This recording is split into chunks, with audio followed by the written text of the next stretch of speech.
ভাগ্য গণনা করে টিয়া পাখির কাছে যায়, আছে না নাই? কথা কয় না। কবিরাজের কাছে যা ভাগ্য গণনা করে, আছে না নাই?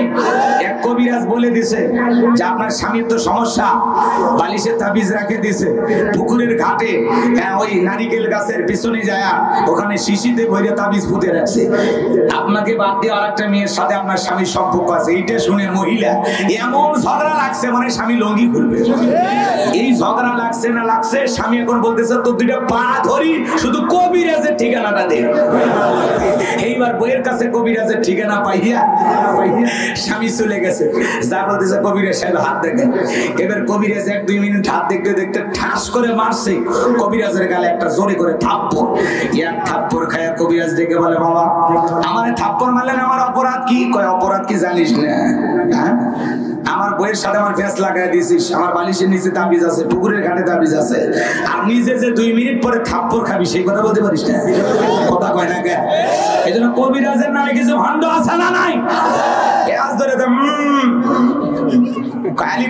এগুলোর অর্থ দুনিয়ার কেউ না জানে, আমরা জানি। লোকমানে হাকিম ডেকে বলে, ইয়া বুনাইয়া লা তুশরিক বিল্লাহ, হে আমার কলিজার টুকরা সন্তান, হে আমার বৎস, আল্লাহর সাথে কখনো কাউকে শরীক করা যাবে না। ইন্না শিরিকা লা যুলমুন আযীম, শিরিক হলো সবচাইতে বড় জুলুম, সবচাইতে বড় অপরাধ।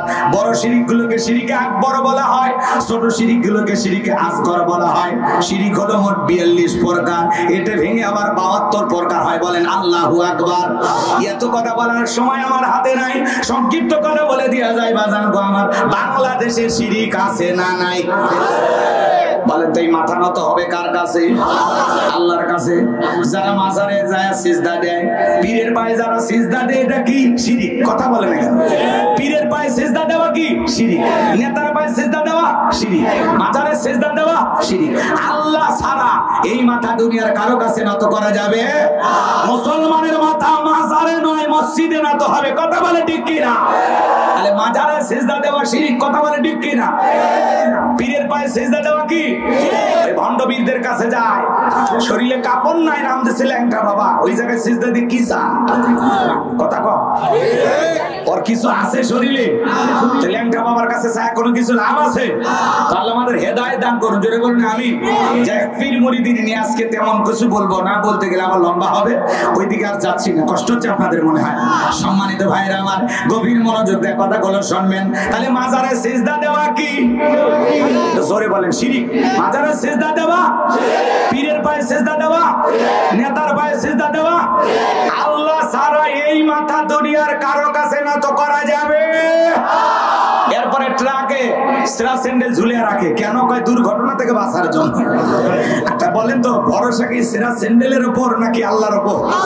আর জোরে বলেন। আপনি পথ চলতেছেন, আল্লাহর উপরে তাওয়াক্কুল করতে হবে। কথা বলেন ঠিক কি না?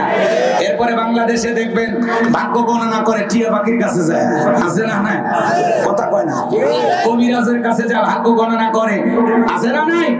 এক কবিরাজ বলে দিছে যে আপনার স্বামীর তো সমস্যা, বালিশের তাবিজ রাখে দিছে পুকুরের ঘাটে, ওই নারিকেল গাছের পিছনে যায় ওখানে শিশিতে ভরে তাবিজ পুঁতে রাখছে।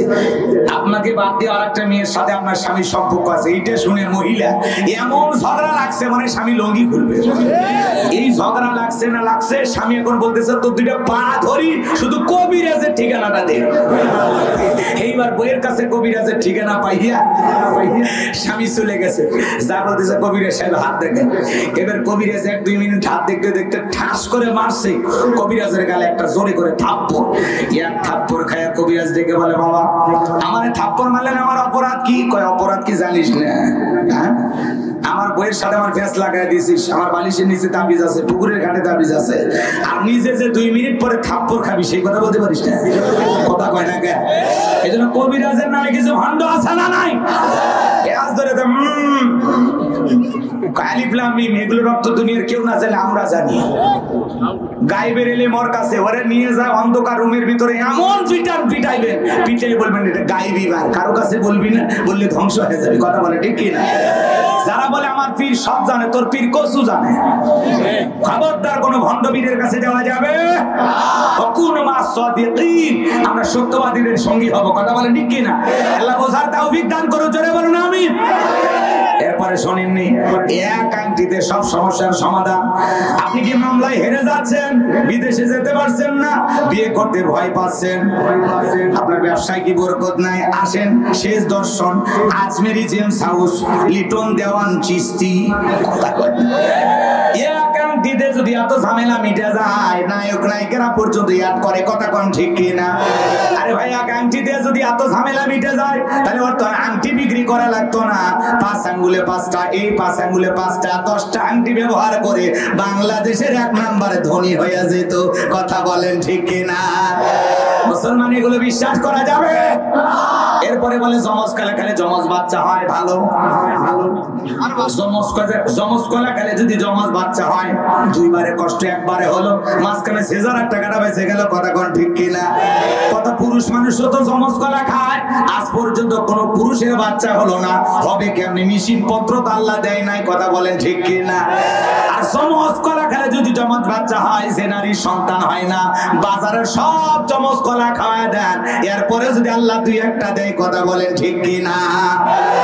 এরপরে কয় শনিবার মঙ্গলবার বিয়ে করা হয় না, আছে না নাই? আবার চলতে পথে যদি আসার খায়, একটু পায়ে বাড়ি খায়, আজকে যাত্রা শুরু হবে না, বুবেক কথা কয় না, ফিরে আসে বাড়ির দিকে, আছে না নাই? এরপরে হাত চুল গেলে নাকি টাকা আসে, পরে বাঁধেন, বাঁধে 2 হাত খোলা রাখেন, 3 দিন ধরে চুলকে দেখি তো কত টাকা আসে। হাত চুল গেলে টাকা আসে? কথা কয় না। এরকম ধারণা করা শিরক। কথা বলেন ঠিক কিনা? এরপরে মহিলারা মাথা চুল আশ্রাইতে আশ্রাইতে ওইটা চিরুনি যদি হইয়া যা, আজকে বাড়িতে মেহমান আসবে, যা পাগলি এখন রান্না শুরু কর। কথা কোন ঠিক কিনা? এরকম আছে না নাই? ছোট বাচ্চার কপালে কালো টিপ দেয়, পায়ে কালো টিপ দেয়, কেন? কয় বদ নজর থেকে বাঁচার জন্য। আছে না নাই? তকদিরের ভালো মন্দ কার কাছে? ওয়াল কদরিহি শাররিহি মিনাল্লাহি তাআলা ওয়াল বাসি বাদাল মাউত। কথা বলে ঠিক কিনা? যদি আপনার বউকে জিজ্ঞাসা করেন সন্তানের কপালে কালো টিপ কেন, কয় তোমার শাশুড়ি কইছে। কথা কয় না কে? শাশুড়ির যদি যা ধর নাম্মা, বাচ্চার কপালে কালো টিপ কেন, কয় তোমার নানি কইছে। নানিরা যদি যা জিজ্ঞাসা করেন কে কইছে, এরপরে হের মা হের মা হের মা, এর 14 গোষ্ঠীর ফতুয়া, ওটা নানির ঘরের ফতুয়া। কথা কোন ঠিক কি না? ওরা দলিল নাই, দলিল একটাই, মায়ের পরে মা, মায়ের পরে মা হয়। কথা কোন ঠিক কি না? তাই এগুলো করা যাবে না। আল্লাহ আমাদের সঠিক বুঝ দান করুন, জোরে বলুন আমিন। এরপরে ওই যে নতুন ছেলের বউ চা বানাইতে গিয়ে কাপটা করে ভেঙে গেছে, কয় অলক্ষণে কুলক্ষণে বউ আসছে, প্রথম দিনই ঘরের জিনিস ভাঙা শুরু করছে, এ পুরো সংসার ভেঙে খান খান করবে। এরকম চিন্তা ভাবনা করা যাবে? ওটা একটা দুর্ঘটনা, ওটা শাশুড়ির হাত থেকে ঘটতে পারে, ননদের হাত থেকে ঘটতে পারে। কথা বলে ঠিক কিনা? এভাবে অনেক কথা বলা যায়। তাহলে মুসলমান ভালো করে বোঝেন, লা তুশরিক বিল্লাহ, আল্লাহর সাথে কখনো কাউকে শরীক করা যাবে না। এই মুসলমান শিরকে লিপ্ত হওয়া যাবে? ভালো করে বুঝবেন। সমাজে একটা প্রচলিত হাইব্রিড স্লোগান আছে, ধর্ম যার যার উৎসব সবার। এই স্লোগানের সাথে গা ভাসানো যাবে না। ধর্ম যার, উৎসব তার। হিন্দুদের উৎসব হিন্দুদের কাছে, বৌদ্ধদের উৎসব বৌদ্ধদের কাছে, খ্রিস্টানদের উৎসব খ্রিস্টানদের কাছে, মুসলমানের উৎসব মুসলমানের কাছে। এক কথায় ধর্ম যার, উৎসব তার। কথা কন। কিন্তু আমরা মুসলমান, ভালো করে বুঝবেন। আমাদের জুমার নামাজে কোনোদিন অমুসলিম এসেছিল? ঈদের নামাজে আসে? কুরবানি জবাই করার সময় আসে? আসে না। তাহলে আপনি মুসলমান, তাদের উৎসবে কেন যান? টুপি বইরা বোরকা লাগাইয়া বউকে নিয়ে যাইতেছেন। কথা কয় না কেন? যুবকেরা দল বেঁধে যায় আর গান গায়, মেলায় যায় রে, আছে না নাই ভণ্ড? মুসলমানের জন্য তাদের মেলায় যাওয়া জায়েজ না হারাম? জায়েজ না হারাম? এমনও যুবক আছে প্রতিমার সামনে খাবার আছে, কয় হুজুর ওখান থেকে আমি 6টা লাড্ডু খেয়ে ফেলে দিছি। আছে না নাই? আছে না নাই? মুসলমান আপনাকে ভুলে গেলে চলবে না। অমুসলিমদেরকে নিয়ে আমার কোনো কথা নাই, সে কথা আমি বোঝানোর জন্য বলতেছিলাম। মুসলমানরা যে জনপদের ক্ষমতায় থাকবে, অমুসলিমেরা ডিমের ভিতরে কুসুম যতটা নিরাপদ, মায়ের কোলে শিশুটা যতটা নিরাপদ, অমুসলিমেরা তার চাইতে বেশি নিরাপত্তা নিয়ে মুসলমানের এলাকায় বসবাস করবে। মুসলমান রাষ্ট্র তাদের জানমালের নিরাপত্তা দেবে। কথা বলেন ঠিক কিনা? অমুসলিমেরা, মুসলমানেরা যে জনপদের সরকার থাকবে, রাষ্ট্রপ্রধান থাকবে, জামায় আদরে থাকবে। আমরা তো দেখি বাংলাদেশের অমুসলিমেরা আমাদের চাইতে বেশি স্বাধীনভাবে বেঁচে আছে। কথা কয়?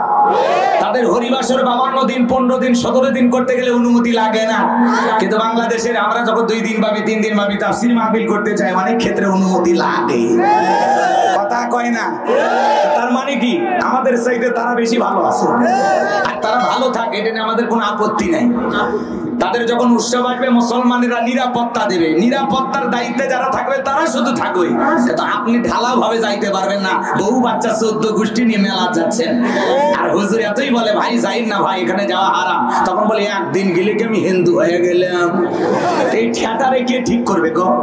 এর যে ঘাড়ের রগটা বেকা, এর সোজা করার কেউ আছে ভাই? কথাগুলো খারাপ লাগতেছে মনে হয়, অনেকে যায় তো ঠিক আছে। আল্লাহ আমাদের শোনেন, শিরিকের সর্বশেষ একটা ছোট্ট হাদিস আপনাদেরকে শোনাই, শোনেন। শিরিক যে মারাত্মক বড় গুনাহ, মারাত্মক বড় অপরাধ, ছোট্ট একটা হাদিস দিয়ে আপনাদেরকে প্রমাণ করে দিই, এরপরে আমরা অন্য প্রসঙ্গে আলোচনা করব। কষ্ট হচ্ছে নাকি আপনাদের? লিল্লাহি তাকবীর। বিশ্বনবী এক জায়গায় বসে ডেকে বলেন, আমার সাহাবীরা, একজন মানুষ একটা মাছিকে মেরে জাহান্নামে চলে গেল, আর একটা মানুষ মাছি না মেরে জান্নাতে চলে গেল। বলুন সুবহানাল্লাহ।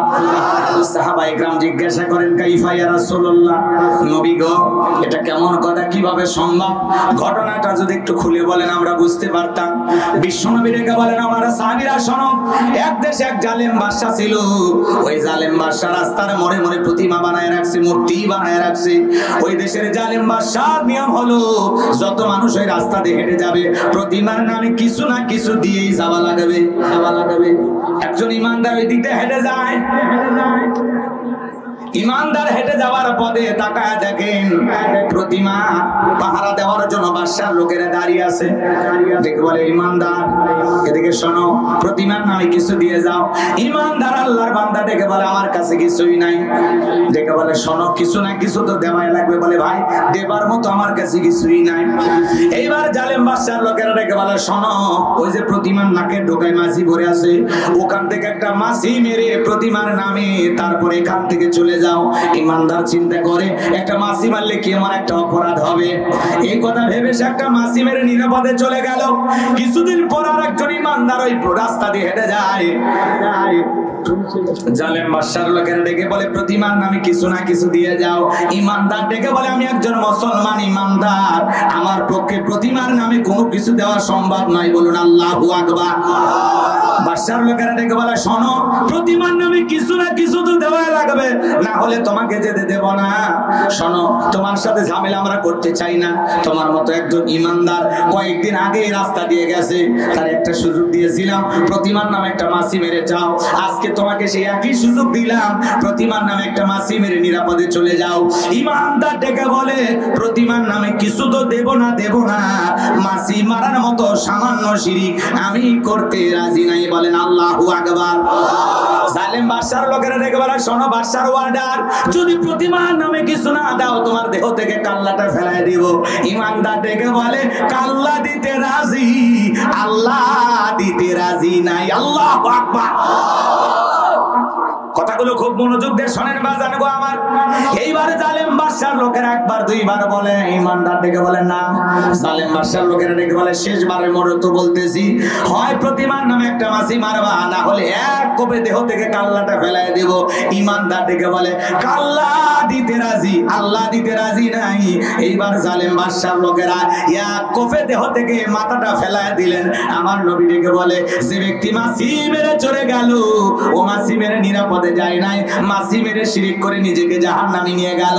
আর যে ব্যক্তি মাছি না মেরে নিজের কাল্লাটা দিয়ে গেল, সে রক্তের সাগরে ভাসতে ভাসতে আল্লাহর জান্নাতে পৌঁছে গেল। চিৎকার মেরে বলুন সুবহানাল্লাহ। তাহলে মুসলমান সামান্য মাছি মারার মতো শিরিক করা যাবে না। শোনেন সর্বশেষ একটা উদাহরণ, এই যে এটা খাবারের প্লেট কি আছে বুঝলাম না, শিরিকের কথা বলতেছে। শিরিকের অস্তিন দিনও শেষ হবে না। এটা আপনাদেরকে বোঝানোর জন্য চতুর্মুখী আলোচনা হচ্ছে। খারাপ লাগতেছে মনে না? অনেকে বুঝবেন না, লিখবেন তাফসিরুল কোরআন মাহফিল। তাফসির মানে কি বোঝেন তো? ভেঙে ভেঙে সবকিছু স্পষ্ট করে খুলে খুলে ব্যাখ্যা দিয়ে আপনাদেরকে বলতে হবে।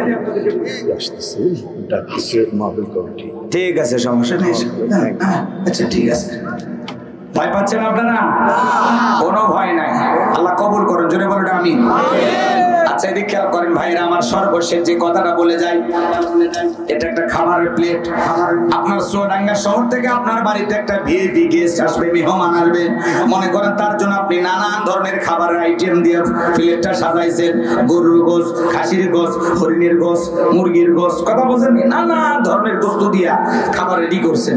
তারপরে মাছ, রুই মাছ, কাতল মাছ, আপনার নানান ধরনের মাছ আছে না, বোয়াল মাছ, ছোট মাছ, বড় মাছ, সব দিয়ে প্লেটটা সাজাইছেন।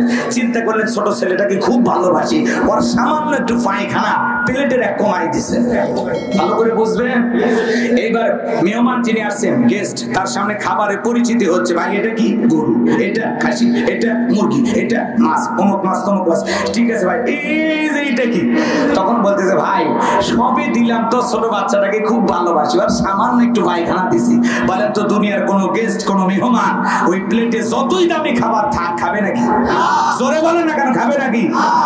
আপনার মনে করেন আমল নামার একটা প্লেট আছে, ওই প্লেটে নামাজ আছে, রোজা আছে, হজ আছে, যাকাত আছে, দান খয়রাত আছে, সব আমল দিয়ে সাজানো আছে, কিন্তু আপনার আমলের প্লেটে সামান্য একটা শিরিক মিশ্রিত আছে, সামান্য একটু শিরিক মিশ্রিত আছে। ওই শিরিক থাকার কারণে আপনার সমস্ত আমল বরবাদ হয়ে যাবে। কথা বলে ঠিক কিনা? শিরিক মিশ্রিত কোন আমল, ইবাদত আল্লাহর কাছে কবুল হবে না। কথা বুঝেন না, খালি তো ওয়াজ শুনলেন। তাহলে মুসলমান কখনো ভুল ক্রমে শিরিক করা যাবে না। ইয়া বুনাইয়া লা তুশরিক বিল্লাহ, আমার বৎস, আমার কলিজার টুকরা সন্তান, আল্লাহর সাথে কখনো কাউকে শরীক করবা না, শরীক স্থাপন করা যাবে না। ওয়ালাম ইয়াকুল্লাহু কুফুয়ান আহাদ, আকাশ আর জমিনে আল্লাহর সমতুল্য কেউ নাই। কথা বলে ঠিক কিনা? ইন্না শিরিকা লা যুলমুন আযীম, শিরিক হলো সবচাইতে বড় জুলুম, সবচাইতে বড় অপরাধ। শিরিক মুক্ত ঈমান কারা কারা করতে রাজি? দুই হাত তুলি, আল্লাহকে একবার দেখান। আল্লাহ আমাদের সবাইকে শিরিক মুক্ত ঈমান আমল দান করুন। জোরে বলুন আমিন, একটু জোরে বলেন আমিন। এবার হাত নামান বাজান গো আমার। লোকমানে হাকিম যখন তার কলিজার টুকরা সন্তানদেরকে আল্লাহর সাথে পরিচয় করা দিলেন, আমার আল্লাহ তখন খুশি হয়ে গেলেন, এবং আমার আল্লাহ রাব্বুল আলামিন তখন জানায় দিলেন, ওয়াসাইনাল ইনসানা বিওয়ালিদাইহি হামালাতুহু উম্মুহু ওয়াহানান আলা ওয়াহানিন ওয়া ফিসালুহু ফি আমাইনি আনিশকুর লি ওয়া লিওয়ালিদাইহি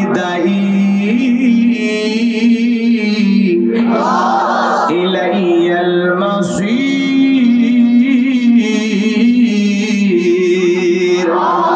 আমার আল্লাহ ডেকে বলেন, ভালো করে বোঝেন, লোকমানে হাকিম যখন তার কলিজার টুকরা সন্তানদেরকে আল্লাহর সাথে পরিচয় করায় দিলেন, আমার আল্লাহ তখন খুশি হয়ে ডেকে বলে, লোকমান তুমি তোমার সন্তানদেরকে আমার সাথে পরিচয় করায় দিলা, তেমনি ভাবে তোমার সন্তানদেরকে আমি আল্লাহ পাক তোমার সাথে পরিচয় করায় দিলাম। বলুন আল্লাহু আকবার। আমার আল্লাহ ডেকে বলেন, দুনিয়ার সমস্ত সন্তানদেরকে ডেকে বলেন, শোনো, তোমরা তোমাদের মাতা পিতার সাথে সদাচরণ করবা, ভালো ব্যবহার করবা। তোমার মা তোমাকে কষ্টের পর কষ্ট সহ্য করে গর্ভ ধারণ করেছে, 2-2.5 বছর বুকের দুধ পান করাইছে।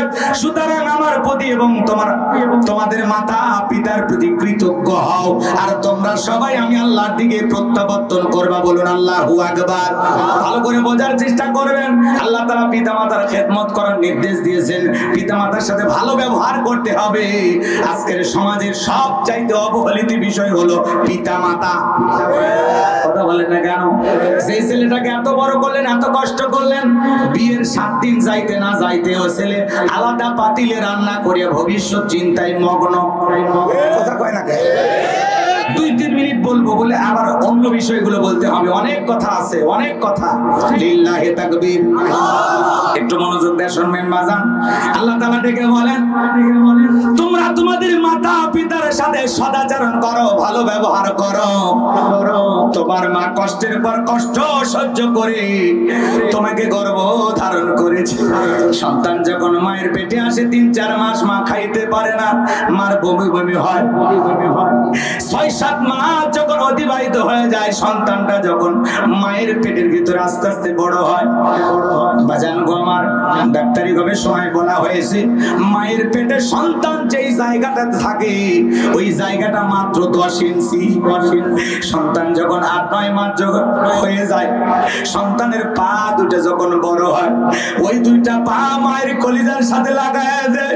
যেই সন্তান সব চাইতে কম মায়ের পেটে নাড়াচাড়া করে, মায়ের গর্ভে থাকা অবস্থায় ৪,৫০০ বার মায়ের কলিজায় লাথি মারে। আমার ভাইয়েরা গভীর মনোযোগ দিয়ে শুনবেন। একটা মা সন্তান ডেলিভারির সময় যখন হয়ে আসে, কত রাত মা ঘুমাইতে পারে না, দিলে পিঠটা লাগায় মা খাটায়।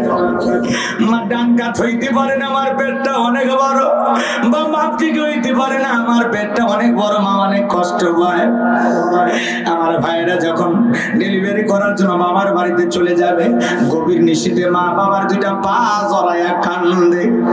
মায়ের চোখের পানি যখন বাবার পাকে স্পর্শ করে, বাবা ঘুম থেকে উঠে ডেকে বলে, বিবি এত রাতের বেলা কেন তুমি কান্না করো, কি হয়েছে তোমার? ডেকে বলে, স্বামী জীবনে প্রথম সন্তান জন্ম দিতে বাবার বাড়িতে চলে যাব, দীর্ঘদিন আপনার সংসার করলাম, ভুল বেয়াদবি মাফ করে দিবেন। আমার বড় ভয় লাগে, কত মহিলা সন্তান জন্ম দিতে গিয়ে মারা যায়, আমি যদি মারা যাই তুমি আমারে মাফ করে দিও। এই কথা বলে দুঃখিনী মা বাবার হাতে সংসারের চাবি বুঝাইয়া দিয়া দাইমার ঘরে যখন চলে যায়, প্রসবের যাতনায় মা দাঁত মুখ খাবরা, কি যে ব্যথা, কি যে যন্ত্রণা, দুনিয়ার মা ছাড়া কেউ বুঝবে না। নবীর এক সাহাবী কাঁধে কইরা নিয়ে হজ করতেছেন, মাকে কাঁধে কইরা নিয়ে। আমার নবী ডেকে বলে, সাহাবী তোমার কাঁধে কে? বলে, হুজুর আমার মা।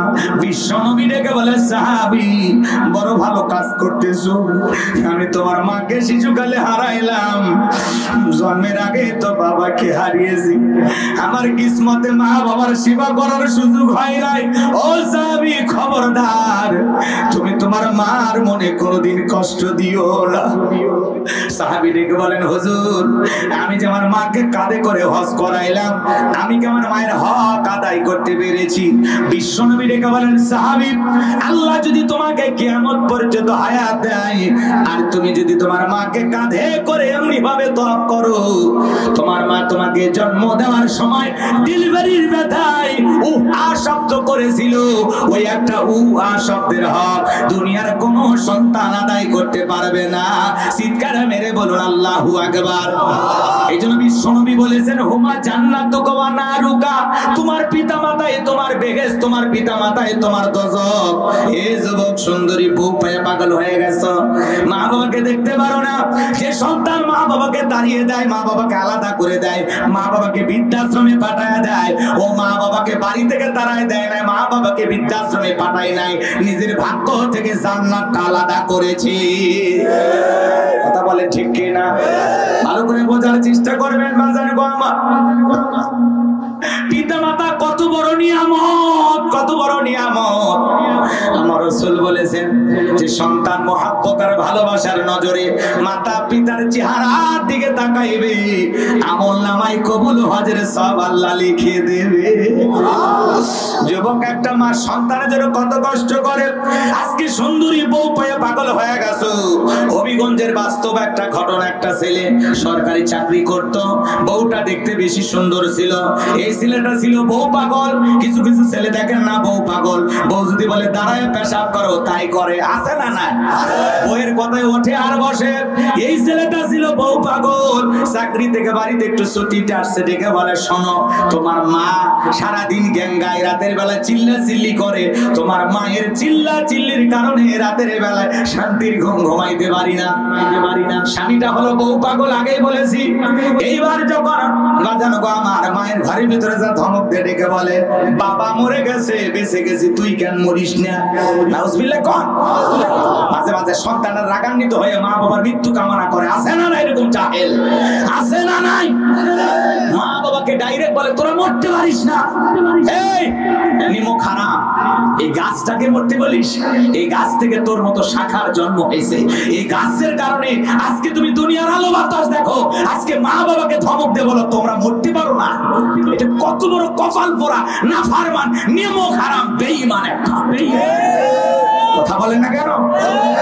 ভালো করে বুঝবেন বাজান গো আমার, যে কথা বলতে চাচ্ছিলাম, এই ছেলেটা শুধুমাত্র ধমক না রাগান্বিত হয়ে মায়ের পেটে একটা লাথি মারলো। দক্ষিণী মা পেটটা ধরে কাঁদে আর ডেকে বলে বাবা আমি কি আমার জন্য কাঁদি? আমার প্রত্যেকটা শরীরে জায়গায় জায়গায় ব্যথা, আমি অসুস্থ। আজকে বইয়ের ভালোবাসা আমি মায়ের পেটে লাথি মারলি, একটা বার জানতে চাইলি না আমি মা কেন কান্না করি? বাবারে আমি তো ইচ্ছা করে কান্না করি না, আমার ব্যথা আমাকে কান্না করতে বাধ্য করে।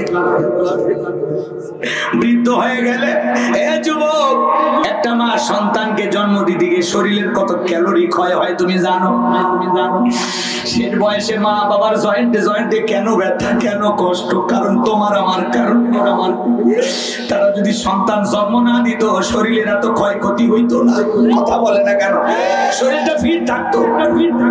তোমাকে আমাকে দুনিয়ার মুখ দেখাইতে গিয়ে কত শরীর থেকে রক্ত পড়েছে, শরীরের কত শক্তি তারা নষ্ট করেছে। কথা বলে ঠিক কিনা? আজকে বাবাটা বৃদ্ধ হয়ে গেছে, কুষ্টা হেলে গেছে, কার কারণে? বাবার কাঁধে কালো দাগ পড়ে আছে, কার কারণে? রোদে পড়ে বৃষ্টিতে ভিজে মাঠে ঘাটে কত কষ্ট করে তোমারে আমারে পড়াশোনা করাই মানুষ বানাই। আজকে এই বয়ানগুলো তোমাদের কাছে ভালো লাগে না, বিরক্ত লাগে? কপাল পোড়া যে তুমি। আমার ভাইরা যে কথা বলতে চাচ্ছিলাম গভীর মনোযোগ দিয়ে শুনবেন। এবার ছেলেটা আবারও চাকরিতে চলে গেল। কয়েকদিন পরে দক্ষিণী মা মারা গেল। মা মরে যাওয়ার আগে আর কথা বলার সুযোগ পায় নাই ছেলেটা। এইবার মা মরে যাওয়ার পর ছেলেটার পায়ের ভিতরে ছোট ছোট কিছু ফুটনির মতো, বোঝেন তো নাকি, ছোট ছোট ঘায়ের মতো দেখা দিল।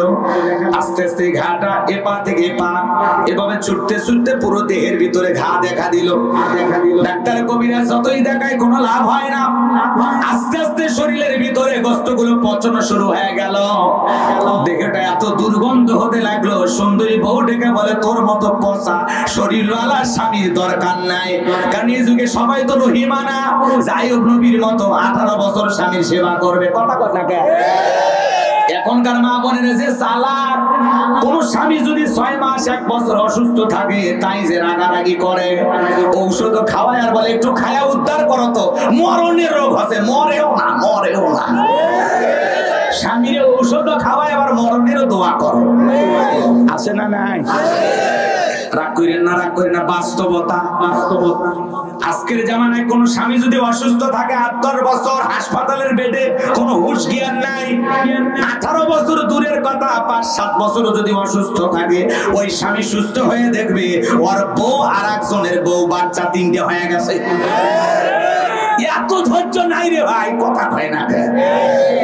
সেই ধৈর্যশীল নারী কই পাবেন? একটু নির্বিষ হয়ে গেলে এতগুলো কথা আপনারে শোনায়, আমারে শোনায়। কথা কন না কেন? একটু নির্বিষ হলে, কারণ মেয়ে মানুষের মানে মেয়ে মানুষ যদি কথা বলে ওইটা আর সাইক্লোন তুফান একই কথা।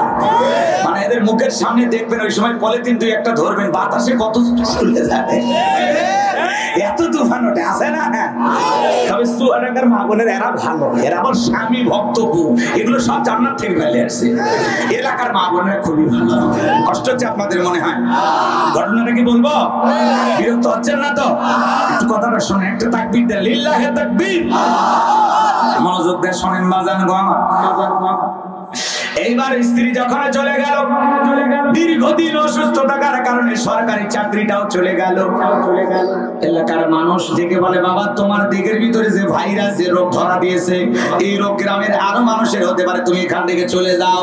গ্রামবাসী তাড়িয়ে দিল, বউ চলে গেল, চাকরি চলে গেল, গ্রামের মানুষও তাড়িয়ে দিল। আর কিছু আছে দুনিয়ায়? এইবার ওই পচা শরীর নিয়ে দেহটা এত দুর্গন্ধ, গোস্তগুলো খসে খসে পড়তেছে। একটা বাজারে পাশে পাশে দাঁড়িয়ে আছে তার ছোটবেলার স্যার। এইবার দেখে জিজ্ঞাসা করে, বাবারে তোমারে দেখে চেনা চেনা মনে হয়, তোমার ফেসটার ভিতরে আমার একটা ছোটবেলার ছাত্রের মতো চেহারাটা ভেসে ওঠে।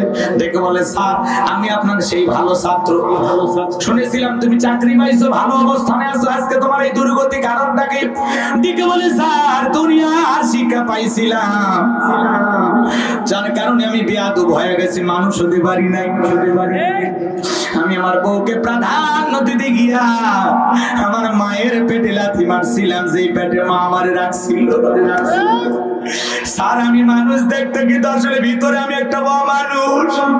ও স্যার আপনি যতদিন আপনার ছাত্রদেরকে পড়াবেন, আমার গল্পটা দুনিয়ার মানুষকে শোনাবেন। দুনিয়ার আর কোন মানুষ যেন বউকে বেশি ভালোবাসতে গিয়ে মার সাথে এরকম চরম বিয়াদবি না করে। ও স্যার আমি আমার বউকে ভালোবাসা দেখাই দিকে মার পেটে লাথি মারছিলাম, আমার মা নীরবে সহ্য করেছে, কিছুই বলে নাই। কিন্তু মা মারা যাওয়ার পরে আমার দেহের ভিতরে ঘা দেখা শুরু দিল, ঘা দেখা দিতে শুরু করলো। এই ঘা গুলো বাড়তে বাড়তে আজকে এই অবস্থায় আমার দেহের গোস্ত গুলো খসে খসে পড়ে যায়। আমার বিবি চলে গেছে, চাকরি চলে গেছে, গ্রামের মানুষ তাড়ায় দিছে। আমার মতো মানুষের মুখে এক মুঠো খাবার তুলে দেওয়ার মতো দুনিয়াতে আর কেউ নাই। তার এই অভিশপ্ত পরিণতি কারণ একটাই, মার সাথে বেয়াদবি করেছে। এজন্য যুবক রে, মা বাবার মনে কষ্ট দিবা। আরশের মালিক যদি একবার বেজার হয়, আর পিতা মাতা মন থেকে যদি একবার কোনো অভিশাপ বদদোয়া দেয়, তোমার আমার মতো মানুষকে কোটিপতি থেকে রাস্তার ভিক্ষার থালা আল্লাহ ধরায়া দিতে পারে। এসব মা বাবার অভিশাপ না, দোয়া নিতে হবে। দোয়া পিতা মাতার দোয়াতে ভাগ্যটাকে পরিবর্তন করতে হবে। পিতা মাতার প্রতি অবহেলা করার কোনো সুযোগ নাই। ওয়াকাদা রাব্বুকা আল্লা তা'বুদু ইল্লা ইয়াহু ওয়া বিল ওয়ালিদাইনি ইহসানা। আল্লাহ ডেকে বলে, আমার ইবাদত করো, আমার ইবাদতের সাথে কাউকে শরীক করো না। আমার ইবাদতের পর তোমাদের দায়িত্ব হলো মাতা পিতার খেদমত করা, তাদের সাথে উত্তম আচরণ করা, ভালো ব্যবহার করা। যুবক রে, তোমার ব্যবহারে মা বাবা যেন আ শব্দ পর্যন্ত না বলে, অথবা তুমি তাদের ব্যবহারে আ শব্দ বিরক্ত ভাল লাগে না, তোমাদের জন্য কিচ্ছু ভাল লাগে না, এরকম বিরক্ত হইও না। তোদের পায়ে হাত দিয়ে অনুরোধ করে বলে যায়, হে যুবক, প্রসবের যাতনায় মা দাঁত মুখ কামড়ায়, চোখের পানি ছেড়ে দিয়া কাঁদে, আসমানের মালিকের দিকে তাকায় আল্লাহ আল্লাহ বলে ডাক দেয়। স্বামীকে দেখে বলে, স্বামী মসজিদে যাও, সিজদা দাও, আমি আর সহ্য করতে পারি না যাতনা কষ্ট, আমার কেন জানি বড় ভয় লাগে। এই কথা বলে মা কাঁদতে কাঁদতে কাঁদতে কাঁদতে প্রসবের যাতনায় মা দাঁত মুখ কামড়ায়, ছোট্ট বালতি দিয়া এক বালতির মতো রক্ত মা শরীর থেকে ঢেলে ফেলে দেয়। সন্তানটা যখন দুনিয়ার মুখ দেখে, মা কত মা জ্ঞান হারায় ফেলে। কিছুক্ষণ পরে যখন মা হুঁশ ফিরে পায়, ডেকে বলে, কই আমার সোনা মালিক, আমার কোলে দাও। মা সন্তানটাকে কোলে নেয়, গালে মুখে চুমা খায়, আর বলে, বাসাদান বেঁচে থাক, তোর মুখটা দেখার পর আমি মা 10 মাসের পেটে রাখার কথা, প্রসবের যাতনার কথা সব ভুলে গেলাম। আমার ভাইয়েরা, মা সন্তানটাকে কোলে নিয়ে গালে মুখে চুমো খায়। এ বাজান গো আমার, 2-2.5 বছর যে মা বুকের দুধটা পান করাইল, নিজে না খায়া তোমার আমার মুখে খাবার তুলে দিল। ওই মা বাবার মনে কোনোদিন কষ্ট দেওয়া যাবে না। চুয়াডাঙ্গারে যুবক, তোদের পায়ে হাত দিয়ে অনুরোধ করি, মৃত্যু পর্যন্ত পিতা মাতার খেদমত করবা, কোনোদিন বেয়াদবি করবা না। কোন যুবক রাজি? 2 হাত তুলে আল্লাহকে দেখা। আল্লাহ আমাদের সবাইকে পিতা মাতার খেদমতকারী সন্তান হিসেবে কবুল করুন।